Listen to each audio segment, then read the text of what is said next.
Hello everybody, welcome back this channel. आज हम बात करने वाले हैं ट्रांसफर प्रॉपर्टी का एक सेक्शन 101, जिसमें बात की गई है पार्श्विक विलंगम के विद्यमान यानी कि होने पर विलयन ना होना, यानी कि मर्जर नहीं होगा। ठीक है, तो इस सेक्शन को भाई समझने में थोड़ा दिक्कत होगा जिन लोगों को भाई लैंग्वेज इनकी ऐसी लिखी है इन लोगों ने कि भाई नॉर्मल किसी व्यक्ति को समझ में नहीं आएगा। फिर भी हम इसको समझाने की आपको पूरी कोशिश करेंगे कि भाई ये सेक्शन क्या कहने की कोशिश करता है।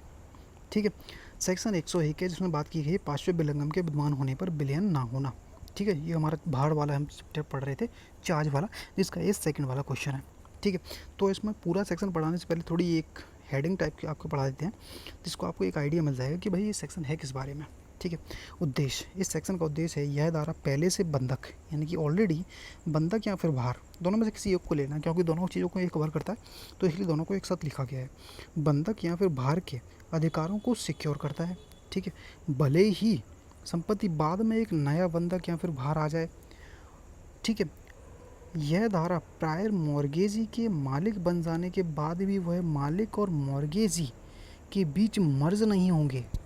ठीक, यानी कि सब्सिक्वेंट मॉर्गेजी और प्रायर मॉर्गेजी के बीच में जो प्रायोरिटी होगी, वहाँ पे प्रायर मॉर्गेजी को प्रायोरिटी दी जाएगी। यानी कि प्रायर मॉर्गेजी अगर खुद परचेस कर लेता है तो जो सब्सिक्वेंट मॉर्गेजी है वो अपने जो प्रॉपर्टी में जो मॉर्गेज को भी किया गया है, भाई इसको समझ नहीं आएगा आपको, पहले इसको समझ लेते हैं। ठीक है, ये सेक्शन थोड़ा हार्ड है, नहीं समझ में आता है नॉर्मली। ठीक है, तो हम पहले सेक्शन को ही पढ़ लेते हैं, बाद में थोड़ी कथा निपटाएंगे अपनी क्या है।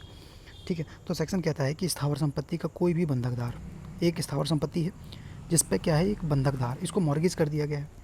ठीक है, ये हमारा मॉर्गेजर है, ये मॉर्गेजी है और ये भार धारक है। दोनों में से किसी एक को लेकर चलना है आपको। अगर भार बंधक वाला समझना चाहते हो तो इसको कंसिडर करना, या फिर भार सा वाला समझना चाहते हो तो इसको कंसिडर करना। ठीक है, क्योंकि दोनों चीज़ें इसमें इंक्लूड की गई हैं, तो हम दोनों को एग्जाम्पल मैंने बना दिया है। ठीक है, ये बंधक करने वाला है और इसको बंधक किया गया है, मॉर्गेज कर दिया इसने और बदले में इसको पैसे की ज़रूरत पड़ी तो इसने पैसे ले लिए।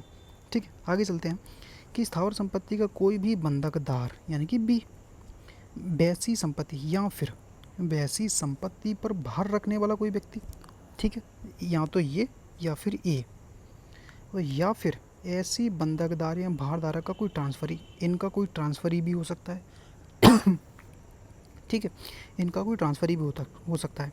यथा स्थिति बंधक करने वाला या फिर स्वामी के उस संपत्ति के अधिकारों को क्रय या फिर अर्जन प्राप्त कर लेते हैं। मतलब ये हुआ कि ये हो गया या फिर ये हो गया, और इनका जो ट्रांसफरी है, इनको जो आगे इन्होंने बाई चांस अगर किसी और को भी ट्रांसफ़र किया है तो उसको भी, क्योंकि यहाँ लिखा है बंधकदार के भारधारक का अंतरिक्ष ट्रांसफरी भी इसमें शामिल है, तो उसके अगर बाई चांस वो खुद ही क्रय कर लेता है, पहले उसने मॉर्गेज ही बना। ठीक है, और बाई चांस उसने पैसे नहीं चुका पाए बंधक करता ना, और बाई चांस इसने खुद नहीं खरीद ली या फिर भारधारक ने खरीद ली, ये भारधारक है, या फिर इनके दोनों की ट्रांसफ़र ही उनने खरीद ली। ठीक है, उस केसेस में उनके अपने और उसी संपत्ति किसी पार्श्विक बंधकदार, इस व्यक्ति ने किसी और को भी उस प्रॉपर्टी को मॉर्गेज किया था, मान लीजिए डी को किया था, पार्श्विक बंधकदार या फिर किसी पार्श्विक भारक, दोनों को लेके चलना, या इसको बंधकदार भी मान लेना या फिर इसको भारक भी मान लेना। ठीक है, पार्श्विक भारक के बीच का संबंध है, बंधक या फिर भार का तत्द्वारा विलयन कारित नहीं किया जाएगा। मतलब ये हुआ कि जब ये मॉर्गेज ही है और ये सब्सिक्वेंट मॉर्गेज ही है, इसको पहले मॉर्गेज किया गया था, बाद में इस व्यक्ति ने इसी प्रॉपर्टी को किसी दूसरे को भी मॉर्गेज कर दिया। ठीक है, और इस व्यक्ति ने उस प्रॉपर्टी को इस व्यक्ति से खरीद लिया। ठीक है, और अब बाई चांस ये प्रॉपर्टी को बेचना चाहता है।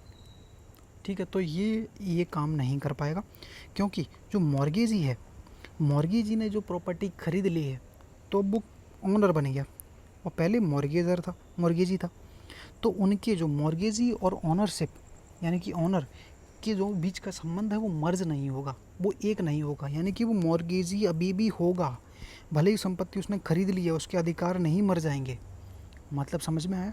मतलब कि जो मॉर्गेजी है वो मॉर्गेजी ही रहेगा, भले ही वो प्रॉपर्टी का मालिक बन जाता है तो वो मर्जर नहीं होगा दोनों के बीच में, वो ये बात कर रहा है। और बाई चांस अभी प्रॉपर्टी, क्योंकि इसको भी मॉर्गेज है और ये प्रॉपर्टी को बेचना चाहता है, तो ये प्रॉपर्टी बेच नहीं पाएगा क्योंकि इसका भी उसमें अधिकार है। ठीक है, तब तक तुम इसको क्लियर नहीं कर देते, यानी कि मॉर्गेजी को क्लियर नहीं कर देते, तब तक तुम अपने अधिकार को नहीं निकाल पाओगे। यानी कि सब्सिक्वेंट मॉर्गेजी, प्रायर मॉर्गेजी को पहले अधिकार मिलते हैं, उसके बाद किसी दूसरे को, अगर बाई चांस ये मर्ज हो जाता है, बायर वो ऑनर बन जाता है, तो फर्स्ट प्रायोरिटी मॉर्गेजी कौन बन जाएगा? ये बन जाएगा, और ये फर्स्ट प्रायोरिटी होने के कारण ये प्रॉपर्टी बेच के निकल लेगा। समझ में आया? तो उस केसेस में ये कंडीशन नहीं होगी इसमें, इसलिए मर्जर को मना किया गया है।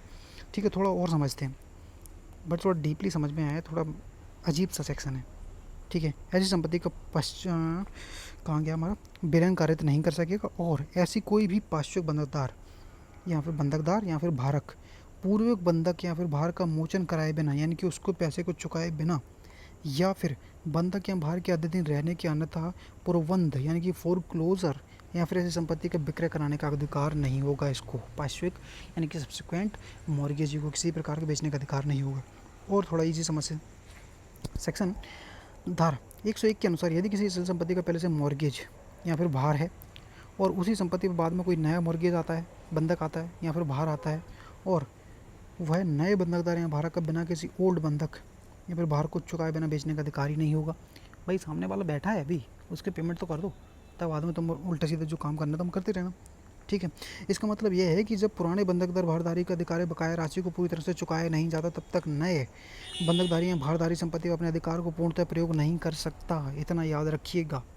ठीक है, फिर भी ये सेक्शन भाई नहीं समझ में आए तो और पढ़िए, डीपली पढ़िए, कोई बड़ी बुक हो आपके पास मुल्ला वगैरह तो उसमें से पढ़िए, ये सेक्शन आपका क्लियर हो जाएगा। जहाँ तक है इसको 2-3 बार वीडियो को देख लेना तो ही आपका क्लियर हो जाएगा।